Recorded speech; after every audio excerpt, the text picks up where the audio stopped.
Alors, quand Elisha ben Avouya est mort, on est d'Arte Dvav Amudbet. Mais l'âme midan lidaine. Vela le alma de atelete. On ne peut pas le juger.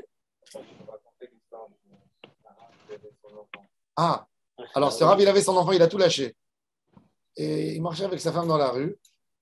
Il y a un homme qui voulait Alors il lui a dit, monsieur le rabbin, on dit que la pomme ne tombe pas loin de l'arbre. C'est-à-dire que si votre fils a tout lâché, c'est-à-dire que c'est ce qu'il a vu à la maison. Le Rav était très vexé. La femme du Rav, elle a dit, laisse-moi répondre. Il a dit, tu sais, le fruit ne tombe pas loin de l'arbre quand l'arbre est petit. Quand l'arbre est très grand, quand il tombe très loin. Si elle a la retenir. Bien fait, j'adore. Très classe. Ils ont dit dans le ciel, on ne peut pas le juger. Il a mis tellement de Torah. Il a un élève comme Rabbi Meir Balanes. Tu peux le faire entrer au Guéhinom, celui-là. On va mentionner sa Mishnah dans Pirkei Avot. Elisha ben Avouya Omer. Il est mentionné dans Pirkei Avot. Tu sais que ça veut dire il avait tous les rabbinim qui ont étudié chez lui. Et lui, il a lâché. Comment tu peux le faire entrer au Guéhinom avec tous ces élèves de Torah qu'il a vu? C'est très actuel. Sur ce qui est arrivé, qui était des choses, est-ce qu'on renie tout ce qu'il a écrit avant? Ouais. Le grand rabbin de Rome, après la Shoah, il s'est converti au christianisme. Ça a massacré la communauté juive. Il y a des centaines de juifs qui l'ont suivi.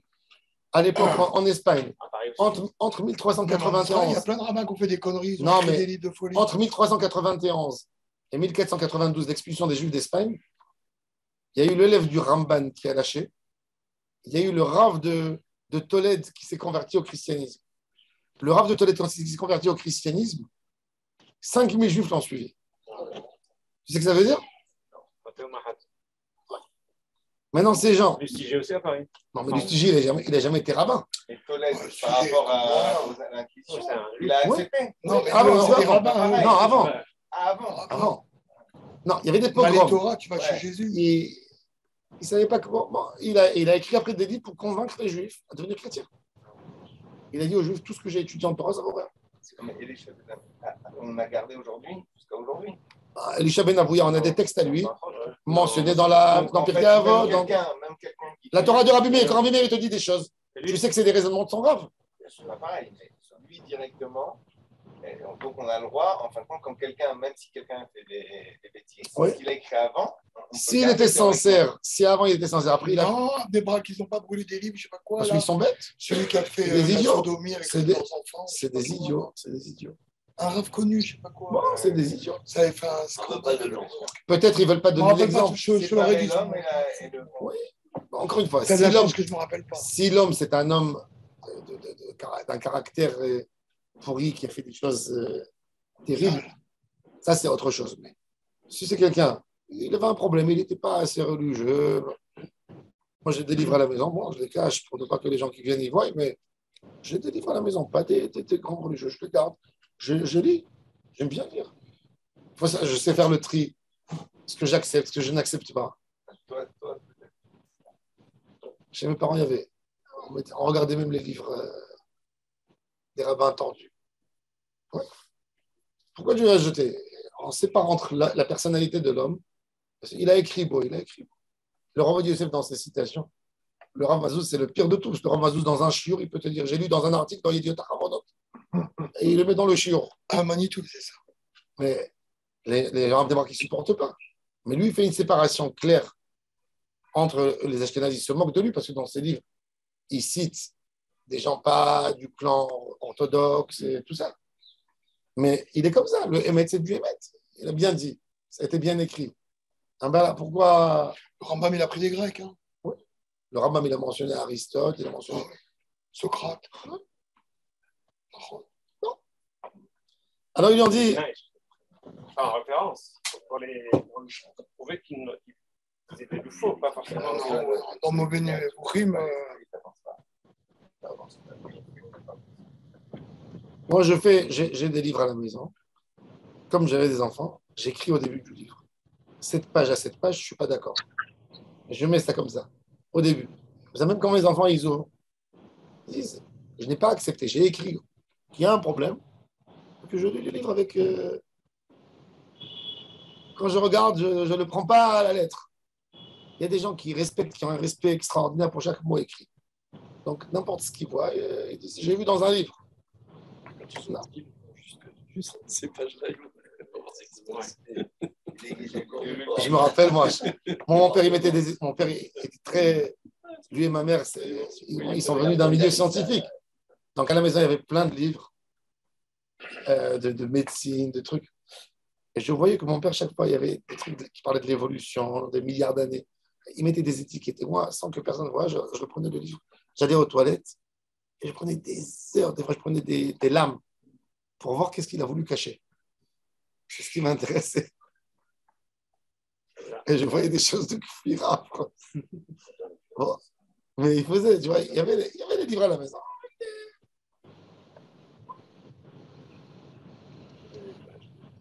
Hein? Il déchirait les pages de toute la théorie de l'évolution, de tout ce qui était. Il n'y avait jamais la fécondation, ça n'existait pas. Oui, exactement. Les gars, ils déchiraient toutes les pages. Ah, ouais, c'était leur époque. Et tu crois qu'on est mieux qu'eux, ils ne sont pas moins en Irak Shamaï? Aucune censure n'a jamais perduré.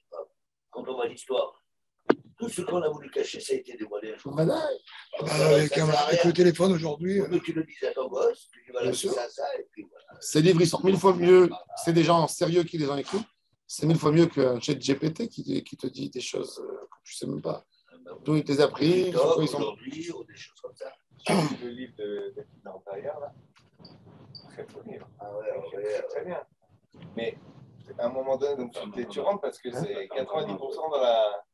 90% dans la Torah. Et puis à un moment donné, ça débloque. Tu vois un truc, tu dis c'est pas possible. C'est bizarre, mais après tu peux être con. Moi j'ai pris les 90%. Il y a une vraie question. C'est intéressant son livre. Il y avait la traduction allemande de la Torah de Moshe Mendelssohn, le grand-père du compositeur Mendelssohn qui s'est converti au christianisme. D'ailleurs, les nazis n'ont jamais admis, ils ont toujours considéré comme un sale juif.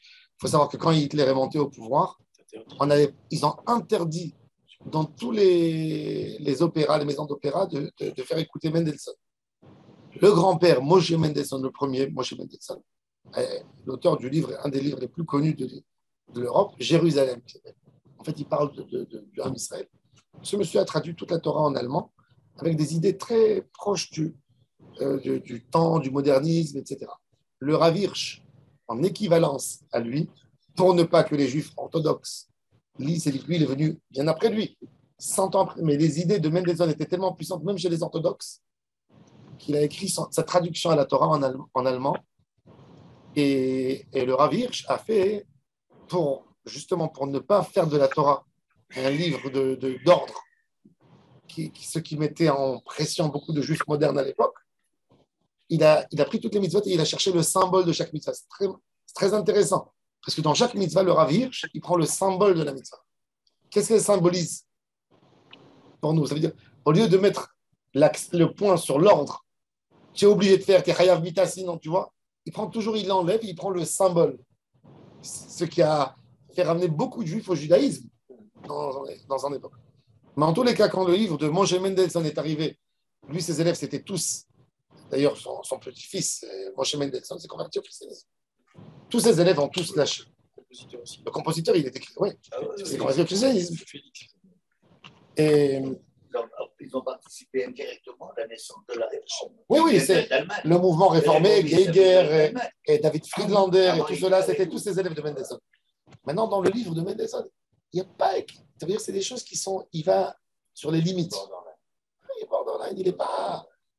Quand ce livre est arrivé à Vilnius, le Gaon de Vilna, il a dit Shabbat, on a le droit de le brûler. Donc le livre a été brûlé. Il a été brûlé. Mais il y avait des rabbins, Ashkenaz, qui le lisaient en cachette. Il est très beau, un très beau commentaire de valeur. Il a écrit en allemand, en yiddish, mais de très très haut niveau. C'était le premier livre qui avait de la science, Et Moshe Mendelssohn, d'ailleurs, il a été retraduit en hébreu. Moi, par curiosité, je suis parti le lire. On parle d'un génie et il est magnifique. Il a des choses incroyables. Incroyable. Et, et donc, il y avait un rabbin sfarad turc d'origine, il était rabbin en Crimée. Et il a écrit une encyclopédie remarquable, le Sder Emet. Et ces livres étaient acceptés dans tout. C'est le seul rabbin contemporain à l'époque du Chafetz Chaim. Le Chafetz Chaim n'a jamais cité des contemporains. Jamais. Le seul qui mentionne, c'est le Sder Emet. Il était énorme dans sa Torah. Il était après rabbin de Hebron. Il est décédé en 1905. Quelque chose comme ça. Même les musulmans, ils se sont disputés sur son corps. Ils ont dit qu'il pouvait faire une mosquée sur sa tombe. Tellement il était. Il a écrit son livre, Sder Emet. Et dans son livre, lui, il cite tout le monde. Donc, il cite le commentaire de Moshe Desseuil sur la Torah. Quand le livre est arrivé en Pologne, il dit comment tu peux mentionner Moshe Desseuil? Comment on fait?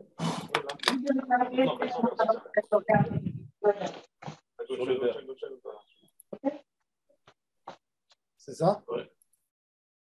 Ils ont dit comment tu peux mentionner ce Moshe Desseuil que ils ont dit que le Khatam Sofer il a écrit dans son testament ou Bessifré Ramad Rabbi Moshe Desseuil, il a appelé Rabbi Moshe Desseuil, c'est un Chacham, Al Tishlechu Yad, qui az raglechem lotim ad.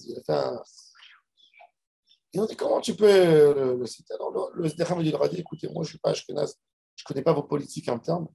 Moi j'ai reçu cette lettre d'un rabbin de Lituanie qui a mentionné ce rabbin. Donc je vais lui envoyer vos questions. Et il répondra.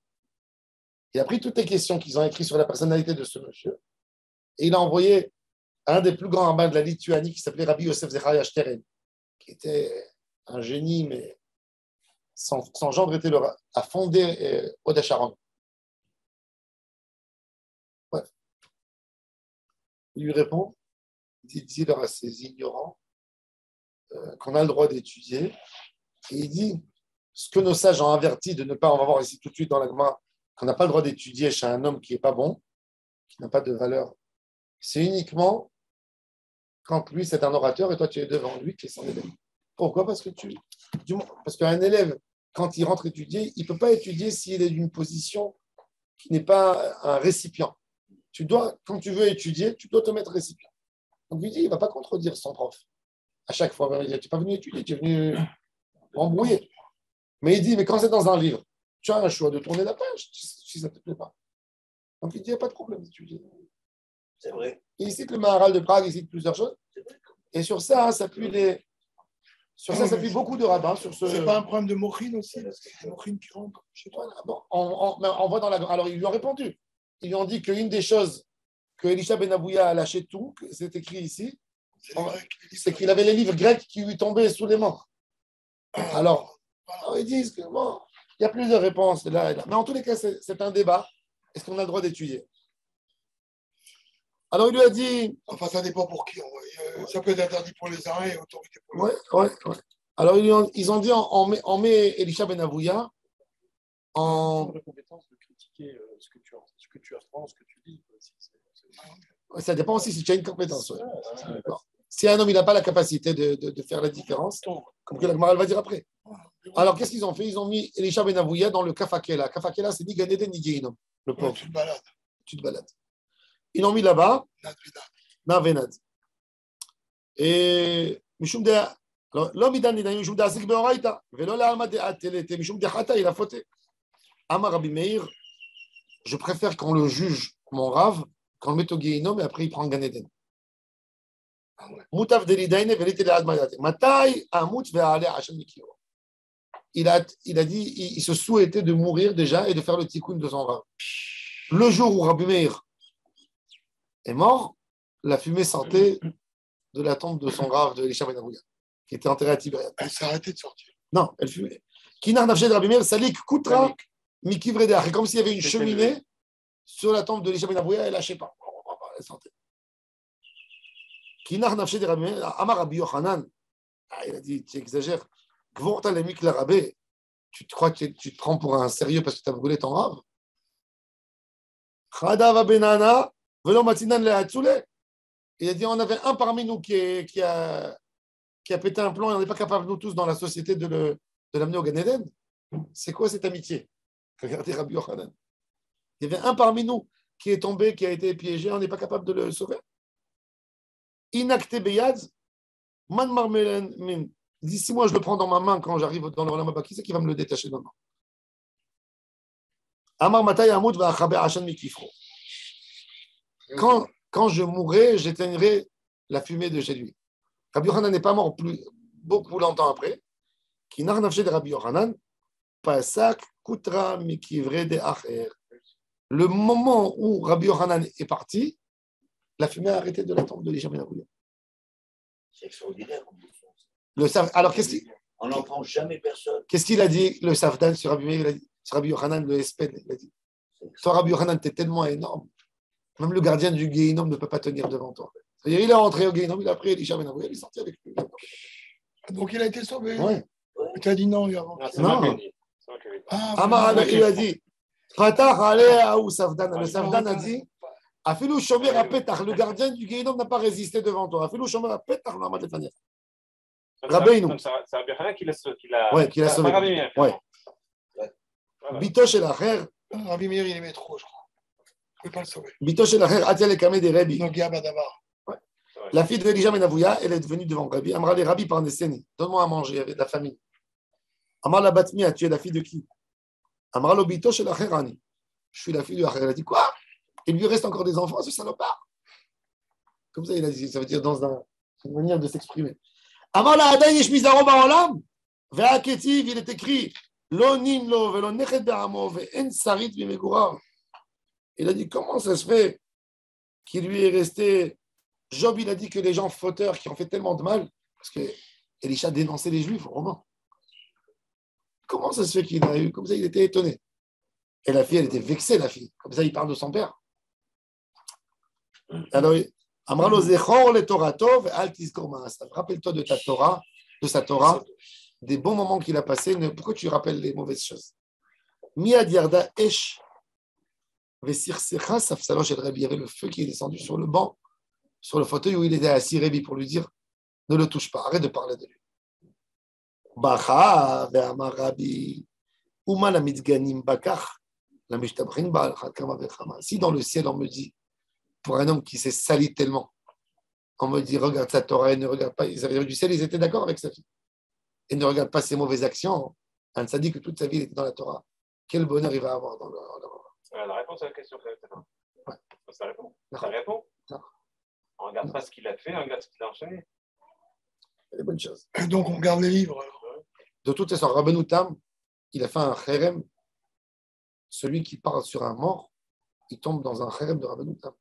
Il y a un chérem en France, les Juifs de France, parce qu'il y avait beaucoup de Juifs qui se sont convertis à l'époque dans les croisades et tout ça. Et après, ils se sauvaient, ils passaient dans d'autres communautés, ils étaient moins religieux. Et les gens, ils parlaient, ouais, vous n'avez pas résisté, vous n'avez pas fait Kiddush Hashem. Rabbeinu Tam, il a fait un chérem. Ils ont dit, Achremot Kedoshim est mort. Après la mort de quelqu'un, il est Kadosh. Tu n'as plus le droit de dire ces saletés qu'il a fait. Si il y a un homme qui est mort et tu as raconté des mauvaises choses qu'il a fait, tu tombes dans un chérem terrible. C'est une malédiction terrible. C'est-à-dire, ils ont pris des shofarot, ils ont dit, celui qui parlera d'un juif défunt, il sera maudit de toutes les malédictions de la Torah. Faites très attention de ne jamais raconter du mal qu'un défunt a fait. On tombe dans un chérem, on n'a pas le droit. On peut dire. C'est un chérem qui est quand même quatrième. Bien. Beaucoup de gens, ça arrive souvent. Il faut faire très attention. Mais ils savent que ça va arriver. On tombe dans un chérem tout de suite. C'est beaucoup plus grave. Ça veut dire que c'est 1000 fois plus grave qu'un lachon hara. Parce que tu ne peux même pas le défaire parce que tu n'as pas un chérem. C'est écrit dans le Mishnah Moraï. Il dit que si c'est un chérem, il dit qu'il faut faire des journées de jeûne par rapport à Hachem, même pas une question de pardon sur sa tombe. On tombe dans un chérem, c'est beaucoup plus grave. Faites très très attention, ne pas parler. Même si quelqu'un il avait de l'argent, ça, il est parti, à son de mention. S'il y a une dette à récupérer, tu vas la récupérer correctement. Mais tu n'as pas le droit de dire ouais, ce monsieur, on parle de. mais les livres qui parlent de les rachats de l'histoire. Hitler, Non, on parle des Juifs, on parle des Juifs. Justement, Rav, alors, quand on parle par exemple de Shabtai Tzvi, Spinoza, etc., tous les personnages qui ont malheureusement dévié. Même eux, il ne faut pas. On raconte les événements, mais on ne parle pas de leur. C'était des Réchaïm, non. Il y a un juif qu'on a parlé du mal de lui, qu'ils ont mis ça dans son nom. C'est Jésus. Il s'appelait Yeshua. Et ils l'ont appelé Yeshua pour dire Yimar Shemo Vezicho, l'acronyme. Parce que le danger était toujours. Il y avait toujours les chrétiens qui étaient là pour pousser les juifs à revenir vers son chemin. Il a fait Khalia, celui-là, 2000 ans qu'on parle que de lui. Mais sinon, on ne parle pas. Tu sais que sur Shabtai Tzvi, Rabbi Chaim Paladji, il écrit dans son livre. Il vivait à Smyrne. Rabbi Chaim Paladji, le rabbin de Smyrne, il écrit. Il l'a connu. Non, il ne l'a pas connu. Non, pas il l'a connu. Il était bien après lui. Mais il dit qu'à Smyrne, comme il y a eu beaucoup de rabbins qui l'ont suivi, il dit on a chez nous à Smyrne, dans tout le sujet de Shabtai Tzvi, on ne parle pas, on n'a pas le droit de parler un mot. Les rabbins de Smyrne, ils ont interdit de parler ni du bien ni du mal. Ça ne parlait pas. C'était une époque que tout le monde voulait oublier. Chacun, il avait ses grands-parents, ses aïeuls, ou qui ont été piégés là-dedans, ou qui sont partis de l'autre sens. Moi, j'étais à Smyrne il y a 20 ans.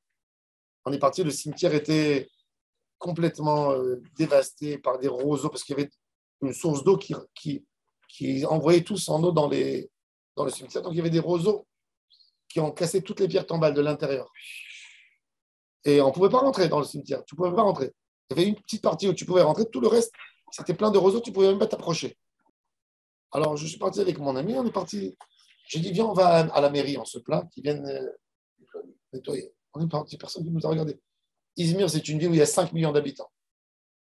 Ça veut dire la mairie, c'est comme la Knesset. Et on est parti. On a dit au gardien qu'on a envie de parler avec le maire. Arrêtez de rire. Vous voulez parler avec le maire? C'est tout jeune comme ça. Alors, j'ai dit, dans quel étage il est? Il est au 5e étage, mais on arrive au 5e étage et on fait un peu de bruit, tu vois. On veut parler avec le maire, tu vois, comme si on est des... Et tout d'un coup, le maire, il sort du bureau et il passe, il dit, c'est qui ceux-là? Alors, lui, ils n'ont pas pris de rendez-vous. Il dit, vous venez d'où? On a dit d'Israël. Rentrez dans la chambre de l'heure. On est rentré, il est venu. Il nous a enlacés comme ça, il a dit, my brother. D'origine juive. Alors, il a dit, je suis juif, on est des Saptaïtes. C'est les Saptaïtes convertis. Il pleurait comme ça, il pleurait d'émotion, il nous attrapait comme ça. Il dit, j'adore Israël. Pour qu'est-ce que vous avez besoin de quoi? Alors on lui a dit, le cimetière juif. Il a dit, my brother, vous allez venir demain, tout est propre. On l'a regardé comme un fou. Un cimetière qui fait, je ne sais pas moi, énorme, grand. Comment tu vas le nettoyer demain? On lui a dit, non, il y a des roseaux, il y a des... Il a dit, oui, d'accord. Demain, il sera propre. 10h du matin, demain, il est propre. Par curiosité. Nous, on devait rentrer. On a dit, on ne va pas voyager aujourd'hui, on va voyager demain. On est arrivé là-bas le lendemain à 8h du matin. Il y avait 300 employés de la mairie de Smyrne, tous avec des pelles et des trucs. Ils sont venus. Tu sais ce que ça veut dire? En 2h30, ils ont nettoyé tout. Ils ont fait sortir là-bas, je ne sais pas moi, 15 camions de saleté et de roseaux. Tout était, ils ont mis des produits pour que ça ne pousse plus. Et le cimetière, il nous a dit, faites. Et lui, il était là-bas. Il nous a dit, quel temps je peux prier? Il avait à l'époque 45 ans. Il a dit, je suis devenu maire de Izmir, mais j'ai des ambitions, j'ai envie de devenir président de l'État. Maire de Izmir, d'une ville de 5 millions d'habitants. Ce n'est pas la rigolade. Et on lui a montré, il est venu, il a prié, il pleurait comme ça, il a mis la kippa. Le pauvre, 5 ans après, il était très, très, très fort, très gros. Il a fait une crise cardiaque, il est mort un arrêt cardiaque. Mais il nous a dit, vous voyez, les plus grandes puissances dans ce pays, c'est tous des juifs, des Saptaïtes. Les usines, les industries. Quand vous allez à Istanbul, il y a le quartier qui est équivalent aux Champs-Élysées, qui s'appelle Nishantachet. Il y a des immeubles là-bas qui se comportent comme des musulmans. J'ai un ami, aujourd'hui il a 90 ans, il vit à Beth Shemesh. Il avait un bureau là-bas.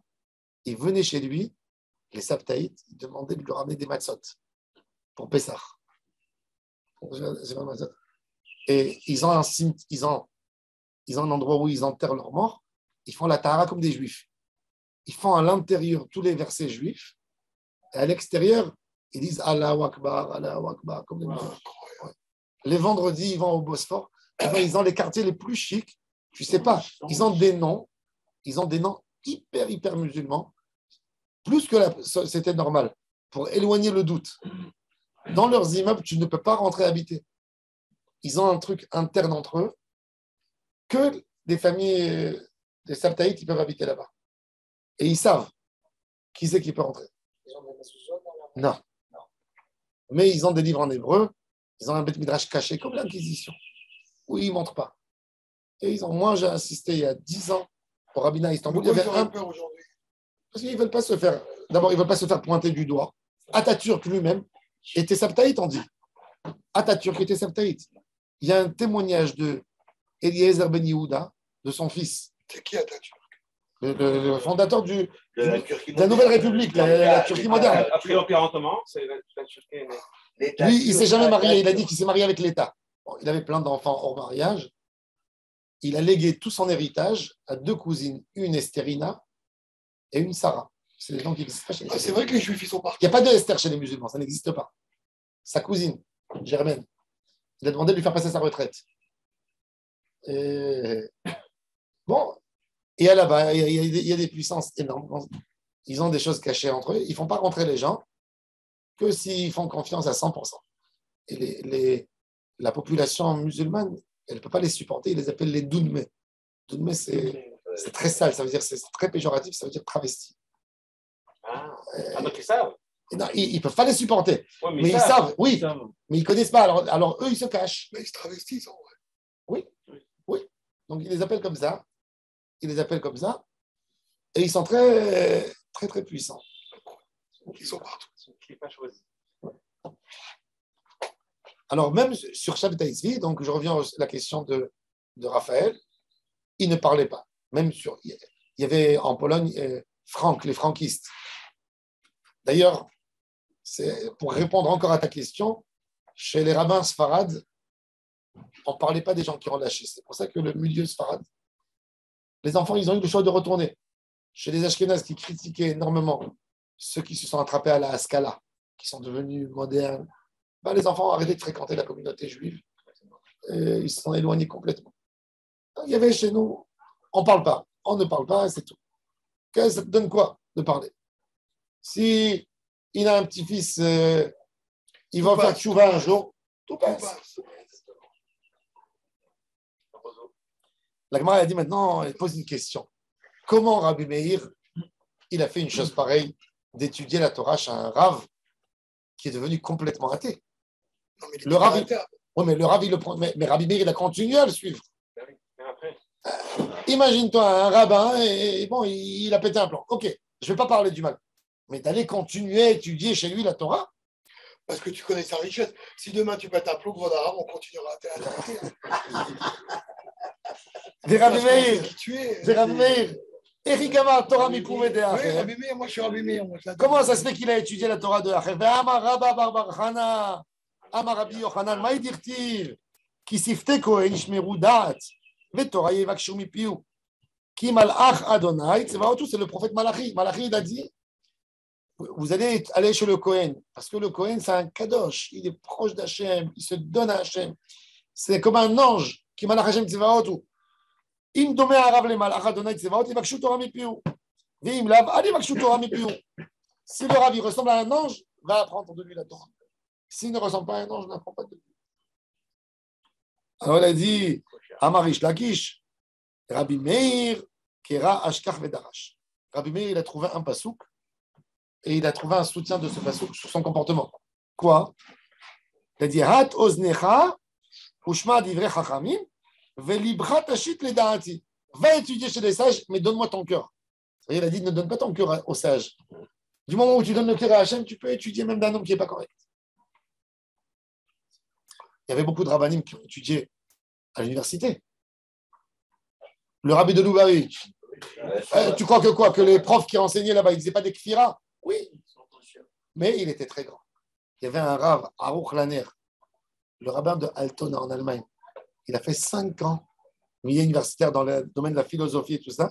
Il voulait, parce qu'en Allemagne, les réformés, ils ont fait passer une loi qu'un homme qui n'est pas docteur ne pourra jamais obtenir un poste dans la communauté.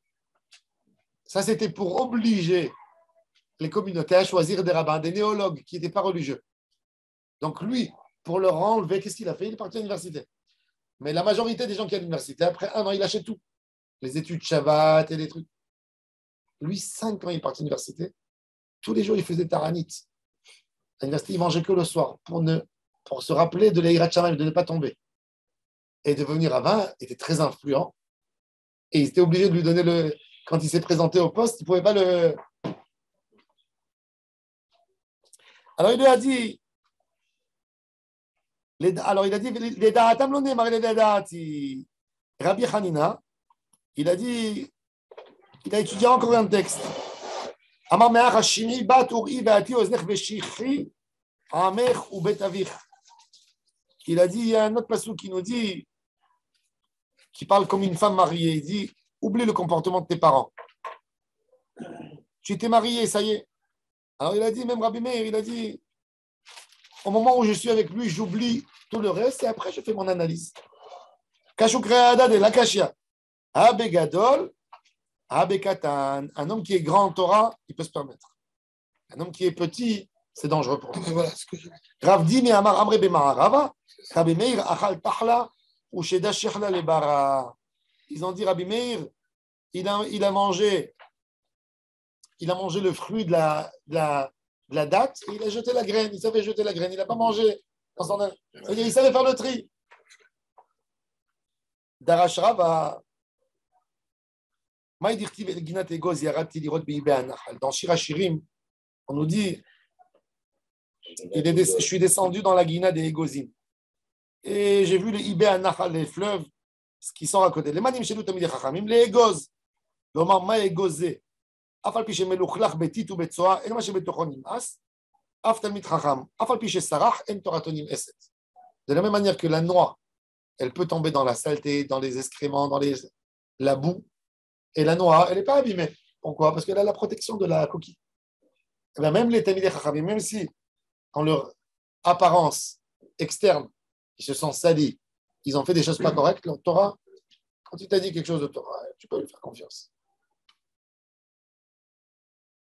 L'arrière-grand-père de ma femme, il était Dayan à Varsovie. Dayan, agréé Dayan. Sa mère, une des filles des plus grands admorim de Pologne, qui avait des milliers de chassidim. En 1923, il quitte la Pologne pour venir à Paris. Il arrive à Paris. Juif, il veut travailler. Il est Dayan, mais il n'avait pas de quoi manger. Ses enfants, ils crevaient dans la faim. Il a décidé, je sors. Il n'y avait pas de parnassa en Pologne, à Varsovie. Il va en France. Oh, il va dans la rue des Juifs. Rue des Rosiers, rue Turenne. Il travaille dans les chemates. Mais il voit que tous les Juifs obligent de venir Shabbat. Il a commencé à travailler dans la fourrure. C'était à l'époque le domaine qui était dans les mains des Juifs émigrants. La ferrière. La ferrière. Et il allait, vendredi, après-midi, il partait. Le lundi, quand il revenait, on ne le faisait plus rentrer des lettres de démission. 6 mois, toutes les semaines, il perdait son emploi. Toutes les semaines, il perdait son emploi. Après 6 mois, il a craqué. Il est venu, il a reçu son nom. De là-bas, il est parti, il avait les péos de là-bas. Il est parti de là-bas, il est parti, il a pris ses enfants, il les a amenés chez le coiffeur, à la française. Il a enlevé les péos, tout. Il a dit à sa femme, depuis maintenant, plus rien du tout. Sa femme a été choquée. Ouais. Son mari s'appelait Rabbi Meir. Il a tout lâché. Il a pris les enfants dans les écoles goy. Ça veut dire pour lui, c'est Hachem, 6 mois tu me mets dans l'épreuve. Chaque lundi, je perds mon emploi. Pour lui, c'était tu vois, un Dayan. Il a tout lâché. Tout. Quand je vous dis tout, c'est tout. Petit-fils d'un des plus grands admorim de Pologne, d'Admor de Gourde, de Rabbi Yitzhak de Gourde. Ça veut dire qu'il y avait des centaines de milliers de chassidim. D'ailleurs, le grand-père de ma femme, quand il est parti étudier chez le Rav Dessler, après la guerre, il était anti-chassidique. Parce qu'il a dit, si mon grand-père qui était chassid, la chassidoute ne l'a pas aidé, ça veut dire que, bon, c'était comme ça, ils étaient des durs chez eux. Et quand est arrivée la guerre, 40, il s'est sauvé vers Lyon. Et il y avait tous les juifs qui se sauvaient de Paris vers Lyon. Et il n'y avait ni rabbin, ni rien du tout. En ce moment, il a dit, il n'y a pas de rabbin, moi je vais être rabbin. C'est une question de fierté juive. Il leur écrivait les ktubot de mémoire, tellement il était génie. Le Sidour de Kippour, il leur a écrit, il n'y avait pas de livre, il n'y avait rien, tu vois, ils étaient tous. Il leur a écrit le Sidour de Kippour, par cœur, il connaissait tout. Ça veut dire que c'était un homme très pieux, mais des fois, il y a des choses qui viennent dans la neshama et qui renversent la personne. On ne sait pas. Chez un, il craque là, l'autre, il craque là-bas. L'autre... Et bon, et après la guerre, quand son fils, il est devenu religieux, son fils qui était à la Sorbonne, après la guerre, il se sauve en Angleterre pour aller étudier chez le Rav Desder. Le père, il lui fait la guerre. Pourquoi il lui fait la guerre? Parce qu'il lui réveille sa conscience. Et quand il revient à Paris, après 5 ans d'études chez le Rav Desder, le père, il se met à étudier avec le Rav Houda. Incroyable. Et là, il revient. Pas jusqu'au bout, mais après, il a fini sa vie comme un chômeur Shabbat à 100%, comme quelqu'un qui donnait des cours. Mais c'est des moments, c'est des colères, c'est des choses, on peut pas, qu'est-ce qu'on peut comprendre, ces gens-là? Tu ne peux jamais comprendre. Quand tu vois les gens avec un numéro, tu peux leur dire quelque chose. Ils doivent fumer. Je sais pas, tu te dis, moi, je suis le fils d'un rave. Dans mon enfance, on les voyait, c'était comme ça. C'était comme ça à l'époque. Comme ça, qui montrait la main. C'est dur.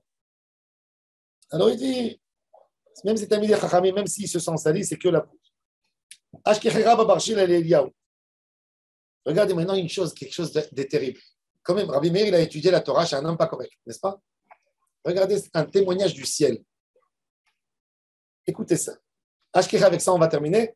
Rabba Barshila le Eliyahu. Rabba Barshila, il a rencontré Eliyahu Hanavi. Amar le Maïka Avid Akadosh Baruch Hu. Qu'est-ce qu'il est en train de faire Hachem dans le ciel? Écoute, c'est la Cyril, elle est magnifique. Il rencontre Rabba Barshila, il rencontre Eliyahu Hanavi. Il lui dit, qu'est-ce qui se fait Hachem? Il lui dit, Hachem, il est en train d'étudier en haut toutes les halachot. Il est en train d'étudier Hachem en haut toutes les halachot et il ne mentionne pas Rabbi Meir, il mentionne tous les rabbins. Il dit, ce Rav, il est en train de dire comme ça, ce Rav, il est en train de dire. Et quand il arrive à Rabbi Meir, il saute. Pourquoi Rabbi Meir, Loka Amar. Amar le Amar, pourquoi il n'a pas étudié? Il ne dit pas Rabbi Meir, parce que son Rav, c'est Elisha Ben Avouya, et Rabbi Meir, il cite son Rav. Amar le Amar, Mishum de Kagamar, je m'adame, et pour m'aider à faire. Alors il lui a dit, va dire à Kadosh Baruch Hu que ce n'est pas correct. Pourquoi? Amar lo, Rabbi Meir, Rimon Matzah, il a vu une grenade, Tocho Achal, il a mangé les graines, mais Klibatazara, il sait faire le tri. Amarle, il a dit, oh, attends. Maintenant que tu as dit ça, j'entends une voix. Akadosh Baruch Hu, il mentionne Rabbi Meir. Amarle, Hashtaka Amar, Meir Beni Omer, mon fils Meir dit. Qu'est-ce qu'il a dit à Akadosh Baruch Hu au nom de Rabbi Meir? Écoutez ça. Bisman she'adam mitztaher, shechina malashon omeret, kalani miroshi, kalani mezroi. Quand un juif, il souffre, il fait aïe, Akadosh Baruch Hu, il dit, j'ai mal à la tête, j'ai mal dans les bras, j'ai plus de mains. C'est-à-dire que même Hachem, il souffre avec lui. Im Kadosh Baruch Hu mitztaher al damam shel reshaim, kal vachomer al damam shel tzadikim shenishpach. Si Akadosh Baruch Hu, il pleure autant même sur des Rechaïm, à plus forte raison qu'il pleure sur des Tzadikim. Donc cette phrase qu'il lui a dit, que le Rav, il a été posé que la halakha est dans ce monde, que Rabbi Meir, il a fait correctement. Ça engage même Akadosh Baruch Hu, et il cite les paroles de Rabbi Meir. Baruch Adonai Le'olam.